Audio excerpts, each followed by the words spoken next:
So we're going to try a few orbit calculations, and just sort of asterisk here.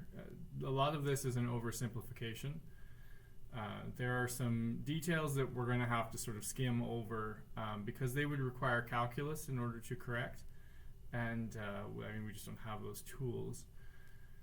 Plus, I will assume that if you want to get into a career of launching rockets or putting things in orbit, you probably have some more school to do.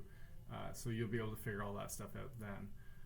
But just to cover the basics, just so you can get an idea of how orbits work, we're going to try and get from the Earth to the Moon. So we're going to just draw a little Earth here for you. Earth. And we're going to put a moon over here. Not to scale, of course. Alright, so the idea then is we have some sort of object that is traveling around and around and around the Earth in some sort of orbit, and then we're going to give it a bit of a punch, and we're going to get it to swing out here on an ellipse and strike the moon.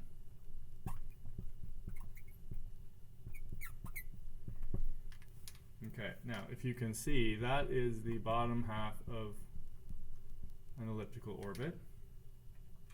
So we're going to have to work out some of the details of this particular ellipse before we can do any other work. So first off, the Earth-Moon separation is 3.84 times 10 to the 8 meters. That's from center to center. So that's the middle of the moon to the middle of the Earth. On this end, over here, we started above the Earth's surface. Let's say we start that from 500 kilometers up. That's a reasonably high orbit. So our ellipse then has this extra tag on there, which is the radius of the Earth, 6.38 times 10 to the 6, plus an additional 500,000 meters. All right. So first thing we can work out then is the semi-major axis for this ellipse that we're going to travel on. So the full length of this thing will be the Earth-Moon separation plus a radius of the Earth plus our distance above the Earth on the other side. So if I pull out a calculator there and I do 6.38 times 10 to the 6 plus 500,000 plus 3.84 times 10 to the 8 gives me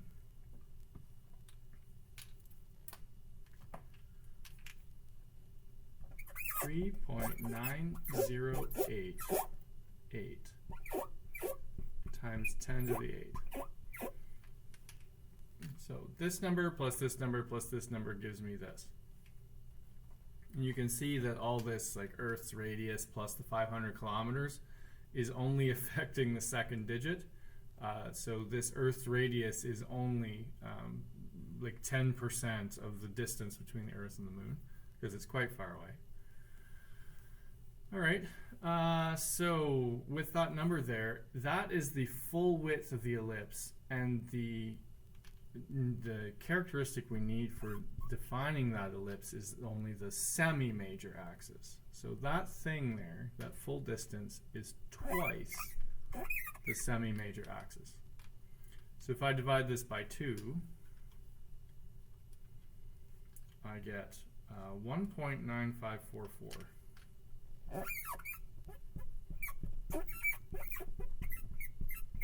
times 10 to the 8. All right, so there's the first feature of our particular ellipse. Put that in a box here. Okay. Second feature, we have a center here somewhere. And from the center of the ellipse, one of the foci of this ellipse must lie on the Earth, or the other way around, the Earth must lie on one of the foci. That's how orbits work when they're elliptical. The driver of the orbit has to sit at one of the foci. So this distance here, that distance is a semi-major axis, right, from the center to the edge of the ellipse. Subtract a radius of the Earth, subtract the distance that we were up above the Earth's surface. So I can get my focal length then by taking this semi-major axis. So that's from here to here. And then backing up to 500,000. And then backing up a radius of the Earth.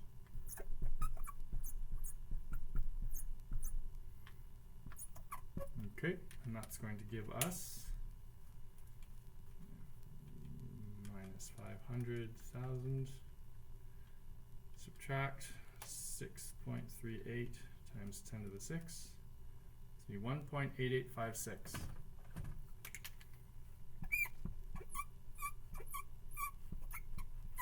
Times 10 to the 8 meters.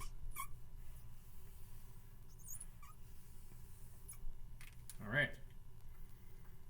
Now, one of the fundamental properties of an ellipse is that a squared is the same as L squared plus B squared. So the B squared is a thing that I don't have. So B squared will be my A value, 1.9544 times 10 to the 8 squared, subtract 1.8856 times 10 to the 8 squared.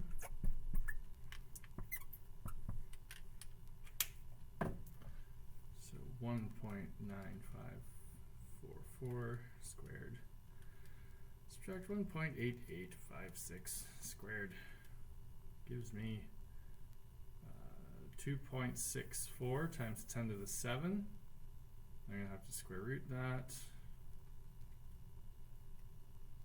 Gives me 5.1399. It'll round up to 5.14 if I round.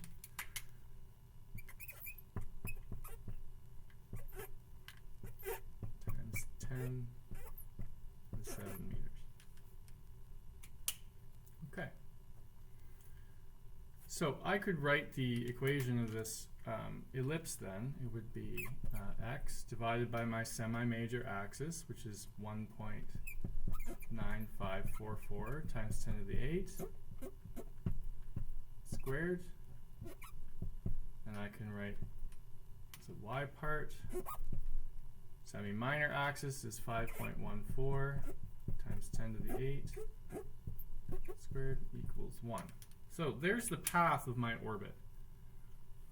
Just handy because I now have a set of coordinates for exactly where that object is at all moments in time, right? I can plot out exactly where that thing is. I'm going to use Kepler's law. I'm going to erase this line here so I can have some space. I'm going to use Kepler's law coordinated for an ellipse instead of for a circle. So Kepler's law was that G big M over 4 pi squared was R cubed over T squared. Now that's for a circle. I'm going to change this slightly. The thing that works out for ellipses, instead of using R, you end up using the semi-major axis. So that's true for an elliptical orbit. So the only thing I don't know is the time, right? Like how long it takes me to execute this orbit. So I'm going to pop the time up here, T squared. 4 pi squared goes up. My semi-major axis is this number.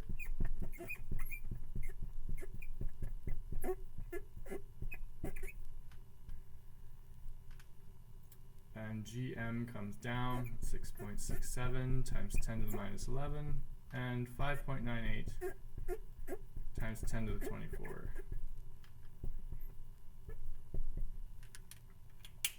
All right. So 1.9544 times 10 to the 8 to the exponent of 3, something to the 24 times 4 times pi squared gives me something times 10 to the 26 divided by 5.98 times 10 to the 24 gives me something times 10 to the 2 divided by 6.67 times 10 to the negative 11 gives me something times 10 to the positive 11, and then I have to square root it because that's t squared. Square root of my answer gives me 859,580.4715 seconds. Okay, which is a hard number for us to wrap our brains around because we don't think about seconds as being that long. So I'm going to divide by 60. Gives me 14,326 minutes.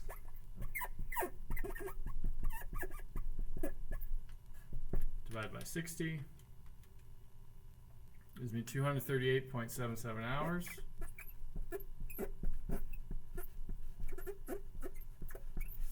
And divide by 24 gives me 9.9488 days.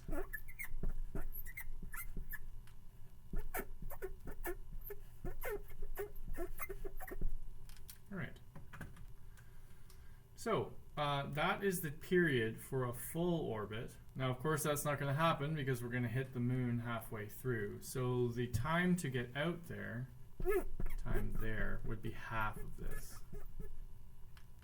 So I take that, divided by 2, gives me 4.9744 days.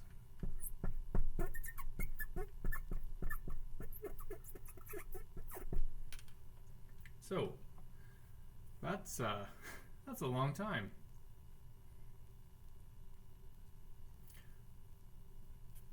But according to the basic math here, if I had something up there at a 500-kilometer orbit, and then I kicked it out of that orbit onto this ellipse with some sort of explosive event or what have you, then I would end up traveling on this ellipse described by this equation, and 4.9744 days I would strike the side of the moon, and I would be there.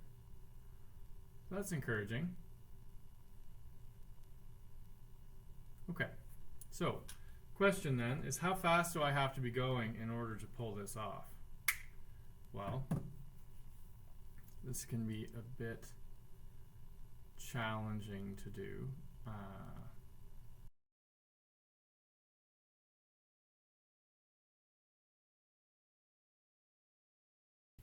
Okay, so to work this out, we're going to use some energy methods. Force would be complicated because every different position you're in puts you at a different distance from Earth and a different distance from the moon. So you would have to be constantly recalculating the forces in order to figure that all out, which is going to be gross. But we can do energy instead, because the energy has to be conserved, right? Force doesn't have to be conserved, but energy does. So whatever energy I have on this part of the ellipse, I must also have on this part of the ellipse in total. So there's 3 buckets that this energy is being poured from. The energy that you owe the Earth because you're gravitationally bound to it. The energy you owe to the moon because you're entering into its gravitational sphere of influence. And then the kinetic energy you have while you're zipping around on this ellipse. So with those 3 buckets in mind, we're going to calculate this at 2 different places because there's only 2 places in the process where I really care about. I want to know how fast I need to be going in order to get away from Earth and have enough energy to make it to the moon. And I want to make sure that when I hit the moon that I'm all out of kinetic energy so that I just pop myself directly onto the surface. Alright, so if I were to try and pull that off, I will have to do on the Earth end. And I'm going to have to do on the moon side. Okay, so first thing I'm going to do is the gravitational energy owed to Earth. So at that particular location,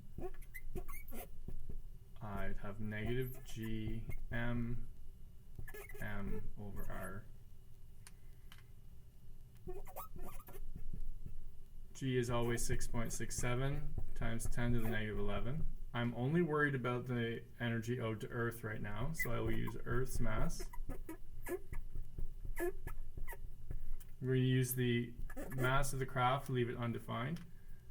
And my distance from Earth when I'm here is just the radius of the Earth plus my height up. So that would be 6.38 times 10 to the 6 plus the 500,000 kilometers. All right, so if I work out that number,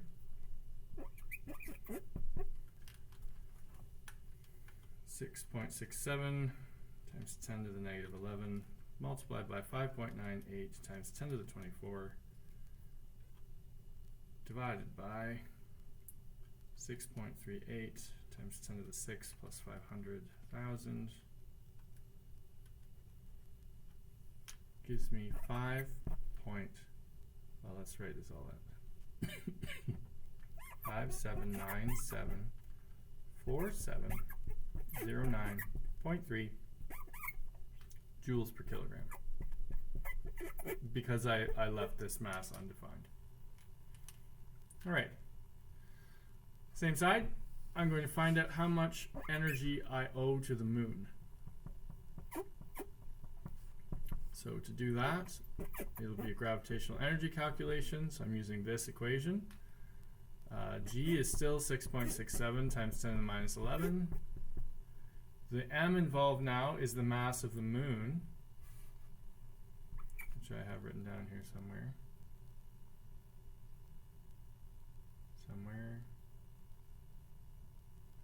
I do not have it written down. 7.35 times 10 to the 22.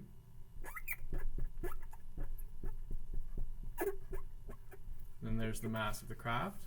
Now, my distance from the moon when I'm over here is the separation between the center of the moon and the Earth, plus a radius of the Earth, plus the 500,000 or 500 kilometers, which was this number here we were using. 3.9088 times 10 to the 8.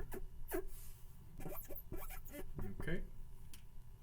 So 6.67 times 10 to the negative 11 multiplied by 7.35 times 10 to the 22 gives me something to the power of 12 divided by 3.9088 times 10 to the 8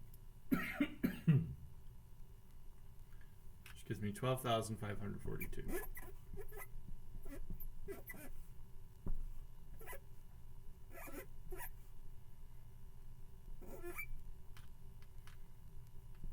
Joules per kilogram.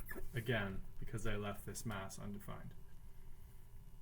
All right, now on this side, I'm leaving the Earth at some speed, right? I need a kick to get myself going. So I'm going to have some sort of kinetic energy, 1/2 mv squared. But I don't know what it is. So I'm going to leave this now, except to say that my total energy on this side will be the amount that I owe to the Earth, the amount that I owe to the moon, plus whatever kinetic energy I have. So it'll be 1/2 mv squared. Subtract this number and this number added together. That and 57974709.3 gives me 57987251.38 before I run out of decimal places on my calculator. So that is the total amount of energy I've got sitting on that side of the orbit. So let's do the moon's side. When I'm over here, I will owe some energy to the Earth, e to the Earth, which is going to be this particular equation. G is 6.67 times 10 to the negative 11. Mass of the Earth, because I'm talking about how much energy I owe the Earth. And then the mass of the craft, which I don't know. Oh wait, this should have an M in there, shouldn't it? Perfect. when I'm at the moon on this end, I am at the Earth-Moon separation. So that's 3.84 times 10 to the 8 was the Earth-Moon separation. So I'm going to work that out. 6.67 times 10 to the negative 11 times 5.98 times 10 to the 24 divided by 3.84 times 10 to the 8 gives me negative 1038713.542 times the mass of that ship. Alright, now just interesting, you still owe 1,000,000 joules per kilogram to the Earth when you're all the way out at the moon's orbit. So you can sort of see why the moon is orbiting Earth, right? The moon is still trapped because it owes 1,000,000 joules per kilogram to the Earth's gravitational well. All right, continuing with our orbit then, how much do I owe the moon at that point? So it's negative 6.67 times 10 to the negative 11, the moon's mass, which is 7.35 times 10 to the 22.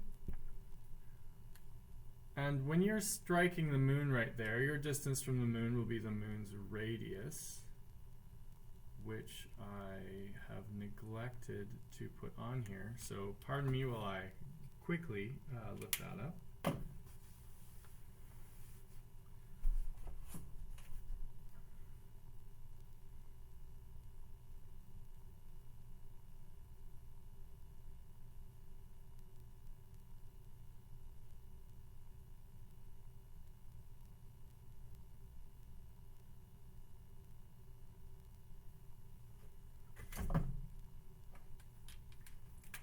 Alright, the radius of the moon is 1.737 times 10 to the 6 meters.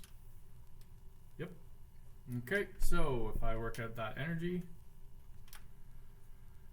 6.67 times 10 to the negative 11 multiplied by 7.35 times 10 to the 22 divided by 1.737 times 10 to the 6 gives me negative 2822366.149 m, right, the mass of the craft. Alright, so that means that I have a total energy on this side.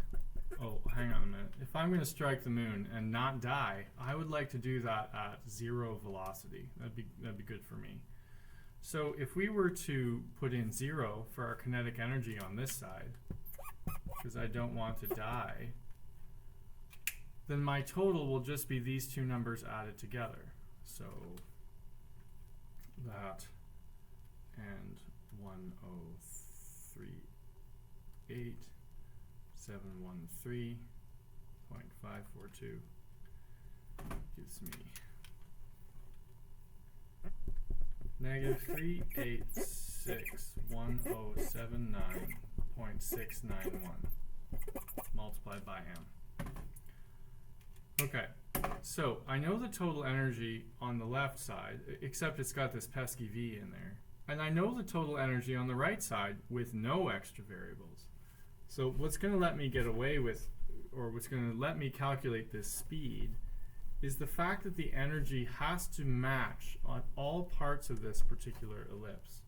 So on this side, where the total energy is 1/2 mv squared, subtract 5798725.1.38 m, is going to have to match the total energy on this side, which we happen to have as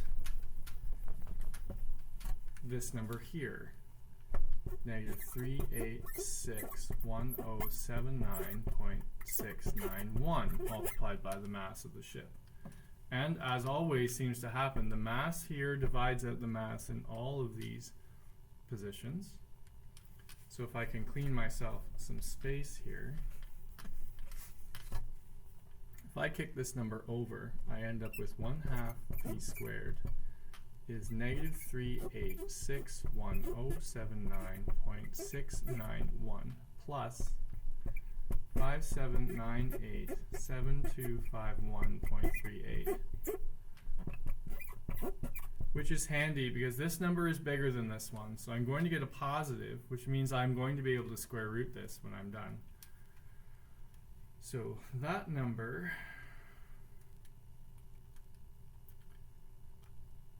plus 579,872,51.38 gives me 5412617.69. So if I double it to get rid of the 1/2, and then I square root it to get rid of the square, I end up with 10,404.439 meters per second.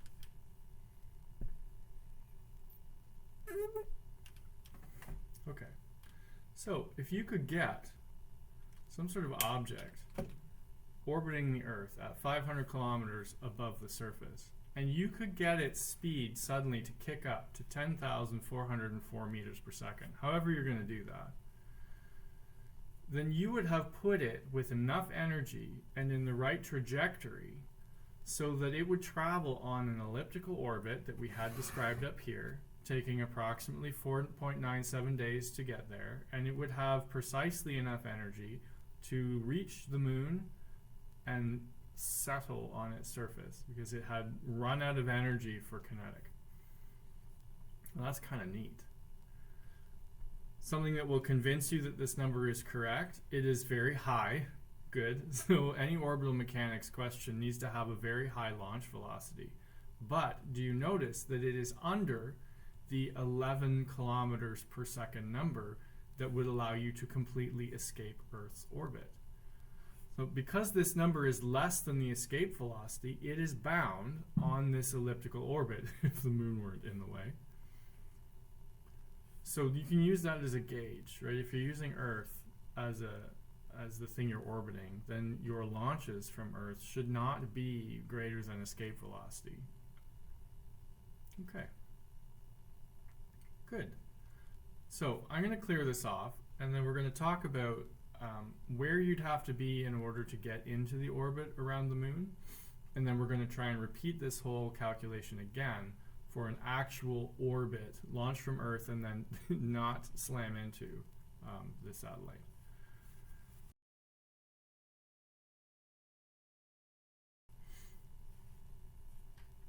Okay, so in the last example we saw how when you were on the moon's surface, you owed almost as much energy to the Earth as you did to the moon, because the moon is so much less massive than the Earth is. So the question becomes then, where in space exactly can you set up an orbit around the moon so that you end up actually orbiting the moon and not just falling into an Earthbound orbit? So when you have something that's pretty big that happens to have something that's very big nearby, there's a limited range of space where you can get into an orbit around that object because its gravity is sufficient to keep you from being in orbit around the bigger, more scary individual. So this distance here is called the Hill radius. So R for radius and then Hill. One assumes that's Dr. Hill, whoever cooked this up. So the way you calculate that is you take the separation between the two objects. So in this case, it will be the radius of the moon's orbit.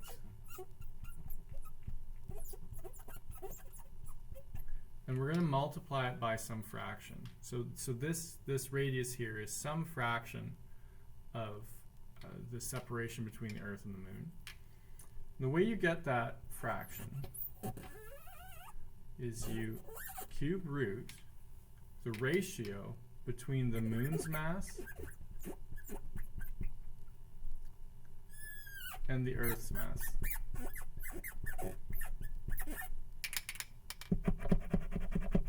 Okay, now if you think about that, the moon is less than the Earth, so this fraction is less than 1. You multiply anything by less than 1 and it shrinks. So I'm going to get some fraction that is shorter than the full separation between the two, which is good. Cube rooting it.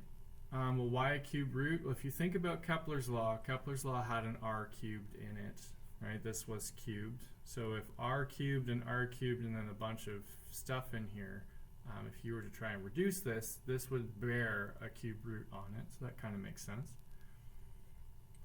In order to make sure that we're definitely in orbit around this, there's a factor of 3 in the basement down here.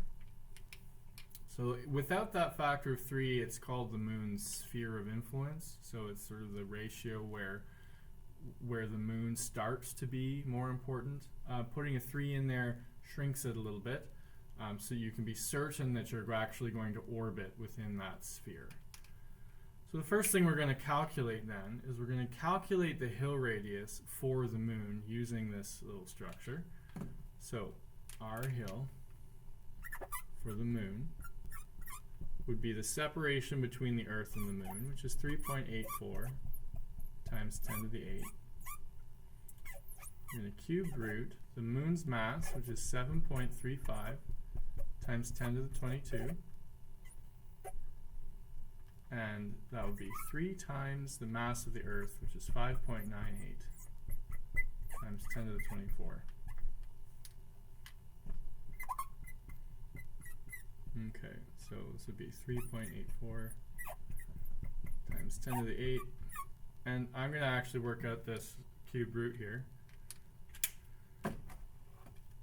So 7.35 times 10 to the 22 divided by 3 gives me 3 except I typed in 2. That won't work.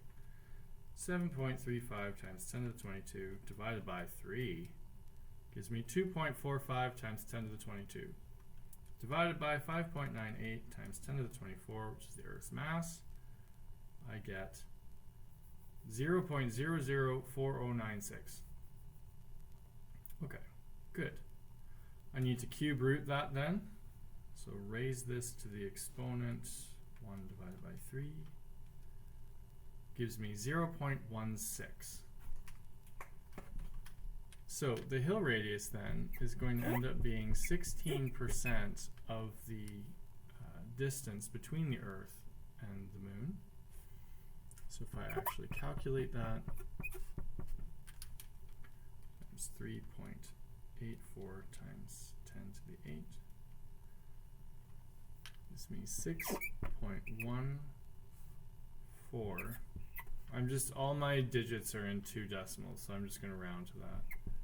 Times 10 to the, I think it's 6. Ooh, times 10 to the 7 meters. Okay, good. So as long as I get an orbit that's within that particular circle, then I'll be able to establish a stable circular orbit around the moon once I get there. So I'm just going to note that up here, that the Hill radius is 6.14 times 10 to the 7. And then I'm going to clear this off so that we have some space to work. Okay, so if I were to try and work out this ellipse then, I'm going to try and leave the Earth from 500 kilometers up, leave the Earth, travel on an ellipse, and then I want to land on this Hill radius so that I can form a circular orbit around the moon. That's my plan. Okay, so first thing I'm going to need is the semi-major axis. So the width of this ellipse then is the Earth, well, it's 500 kilometers, 500,000 meters, plus a radius of the Earth, 6.38 times 10 to the 6, plus an Earth-Moon separation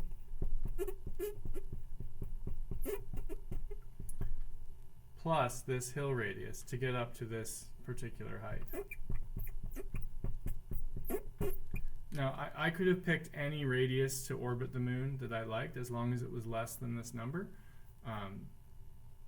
I'm just going to choose this one arbitrarily because it's a number we have, so it's a number I'm going to work with. So if I add all this stuff up then, 500,000 plus 6.38 times 10 to the 6 plus 3.84 times 10 to the 8 plus 6.14 times 10 to the 7 gives me that number, and then divide by 2 to get the semi-major axis. I get 2.2614 times 10 to the 8. 3, 6, 7, 8. Yes, good. Okay, lovely. If I have an A, I should be able to work out the focal length. So the focal length would be the distance to the center of the Earth here.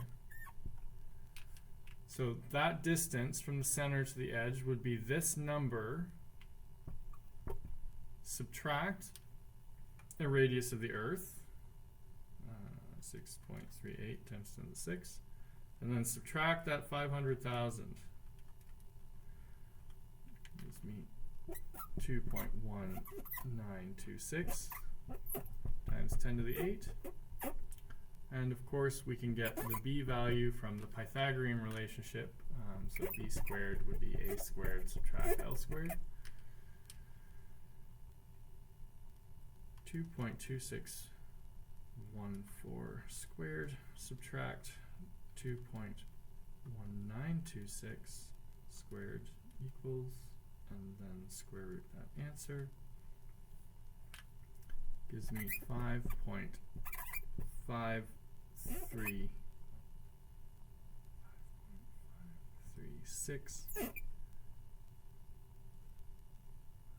5.53. Well, let's keep 4 decimal places then. That's what I've got there. 5.5357 times 10 to the 7. So there's all my characteristics of the ellipse that we're going to travel on. So I could write the equation of the ellipse if I liked. I'm going to use Kepler's law to figure out the orbital period for how long it takes me to get there. So gm over 4 pi squared is a cubed for an elliptical orbit divided by t squared. So t squared would be 4 pi squared a cubed over gmm. So 4. Nope, let's cube that thing first. 2.2614 times 10 to the 8 cubed times 4 times pi squared divided by 6.67 times 10 to the negative 11 divided by the mass of the Earth, 5.98 times 10 to the 24, because the Earth is driving my orbit. Square root that. Gives me 1069873.5 seconds. Okay, so I'm going to divide that by 60, divide it by 60, divide it by 24, gives me 12.38 days.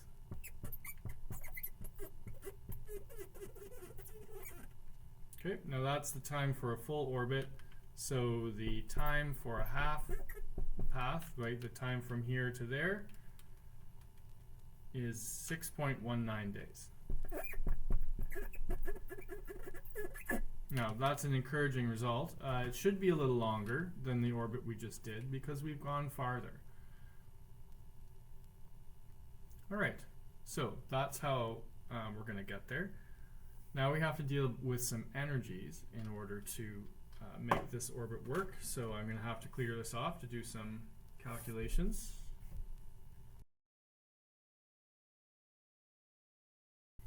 Okay, so on the moon side, we'll start with this one first, because we had more information on this side. On the moon side, we're still going to owe some energy to the Earth, so we're going to have to calculate that. So we're going to use the gravitational potential energy equation. So that will be minus 6.67 times 10 to the negative 11. I'm talking about the energy owed to Earth when I'm here.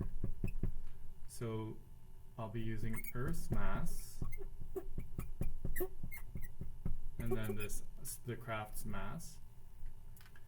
When I'm here, I am a full moon separation plus a Hill radius from the center of the Earth. So that will be 3.84 times 10 to the 8 plus 6.14 times 10 to the 7.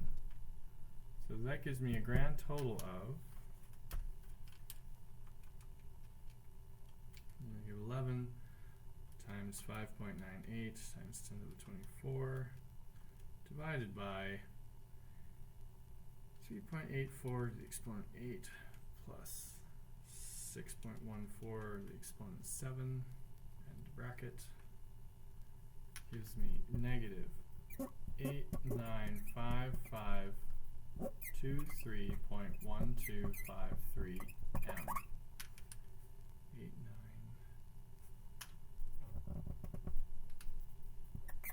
5523.1253. Good. So I will also need the amount of energy I owe to the moon at that particular distance. So that will be negative 6.67 times 10 to the negative 11 mass of the moon. And when I am here, I am a Hill radius away from the center of the moon. So this number down here will be 6.14 times 10 to the 7. 6.67 times 10 to the negative 11 multiplied by 7.35 times 10 to the 22 divided by 6.14 times 10 to the 7 gives me negative 79844.462. 5. Keeping 4 distant decimal places. 79844. Okay, good. Now, we're going to need some kinetic energy when we're there because we want to land in a perfectly circular orbit around the moon, which means that we need to actually be traveling with some speed in order to pull that off. So, in order to work this out, I need the speed. In order to find the speed that works, I'm going to need the version of Kepler's law that has speed in it instead of time. So that was where we equated the centripetal force to the gravitational force at that particular height. So that was mv squared over r equaling gmm over r squared. Mass is cancelled out. This r popped up here. So I had v squared was g, mass of the object we're orbiting, an r over an r squared gives me just an r. So to find the speed I need to be traveling at to go around and around this in a circle, I'd need to do the square root of 6.67 times 10 to the negative 11, the mass of the moon, because that's the thing I'm trying to orbit,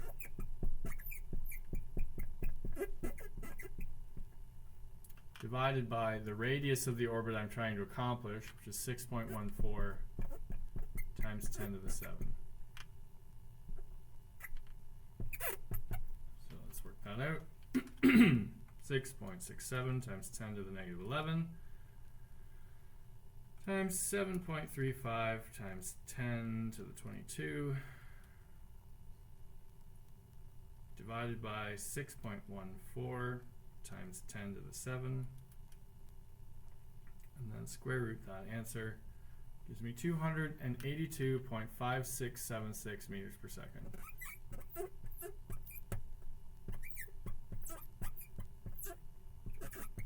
You notice how much slower that is compared to what we were doing over on Earth. There's a few factors for that. First off, we're much further out here, right? Like this is 10 to the 7 meters, that's 10 Earth radiuses. So that's quite high above the surface. Also, the moon is much less massive, so I don't have to have quite so much centripetal force because the gravity isn't quite as big. But if I plug that in here, I will have 1/2 m, this 282.5676 number squared. I will re-square that. Divided by 2. Gives me 39922.2313 m. Right. If I clear this off so we can have some space, I'm just going to work out the total on this side.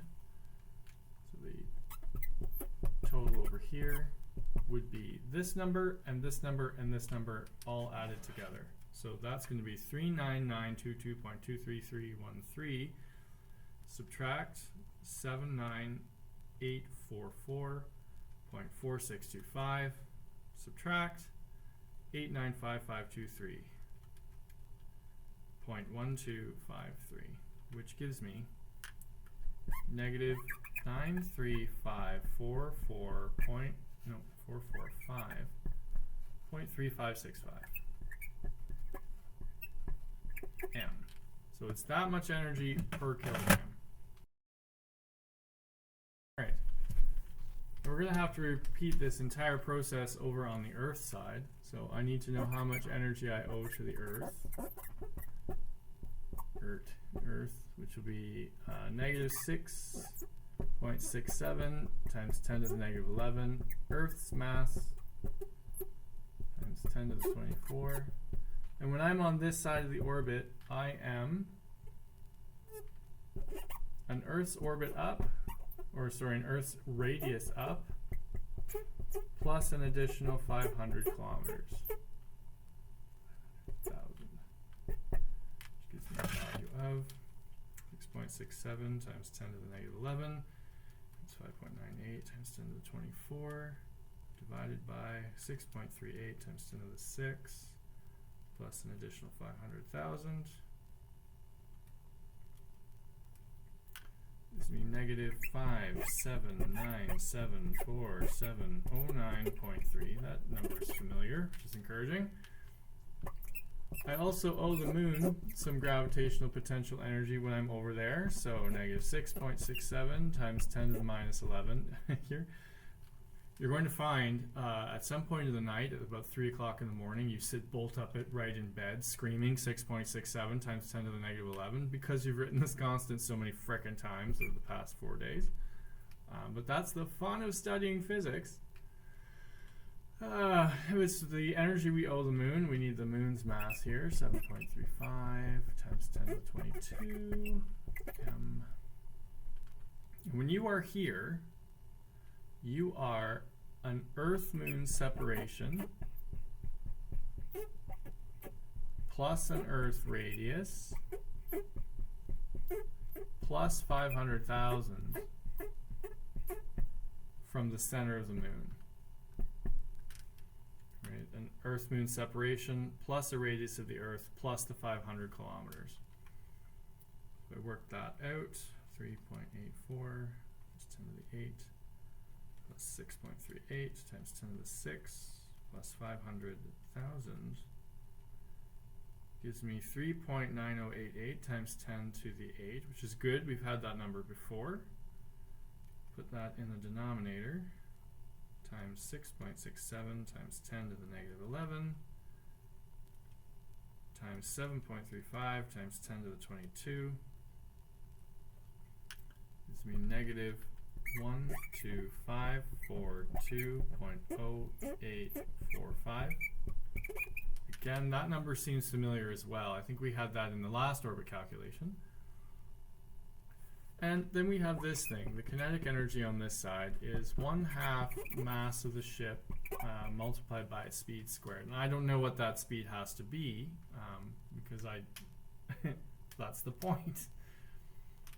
So the total energy over on this side then is going to be this number.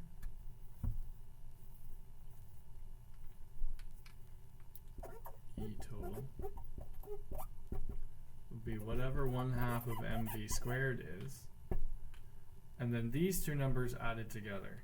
So 12,542.0845 subtract 57974709.3.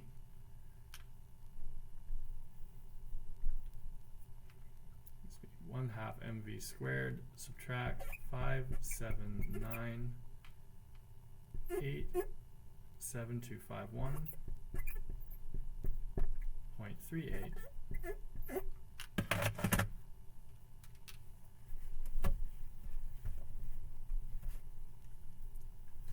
And the entire theoretical idea behind this is that the energy that you possess on this side of the ellipse must match the energy you have on this side of the ellipse. So I'm going to be able to drop this number right here.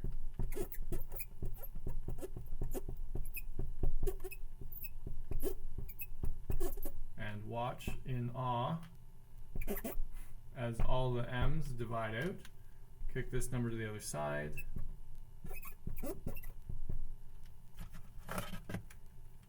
So that number, this one here, will be positive, subtract 93544.3565.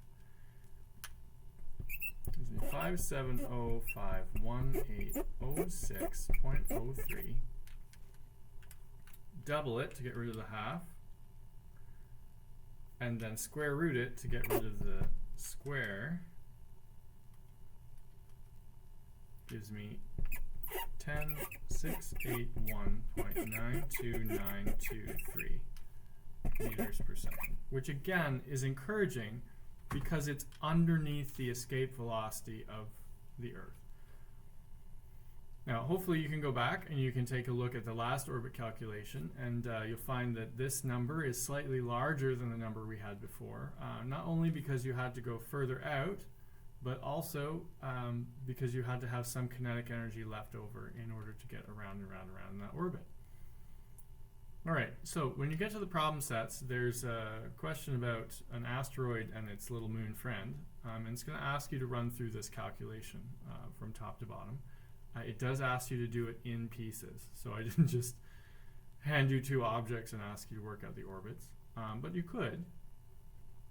I think it maybe asks you to choose an orbit on this side. You may choose the orbit at the Hill radius, that's up to you. You could choose any orbit around the second object that is less than the Hill radius, that would be fine. You could even do, if you'd like, if you're feeling spicy, an orbit that leaves the Earth on an elliptical fashion and then ends up with exactly enough energy there to enter in an orbit like this. Right, you could do that. There's some choices here, and in fact you could do it more than one time using different orbital mechanics, and you might even find that one of these orbits requires a lower launch speed in order to pull it off. And if you worked for NASA, then that's the one you're after, because a lower launch speed requires less fuel, and less fuel means that you don't have to put as much fuel up in space, and since it costs megajoules of energy per kilogram to lift things up off the Earth's surface, then the less energy you need, the better. So I'll let you stew on that and send you off to the practice problems. Good luck.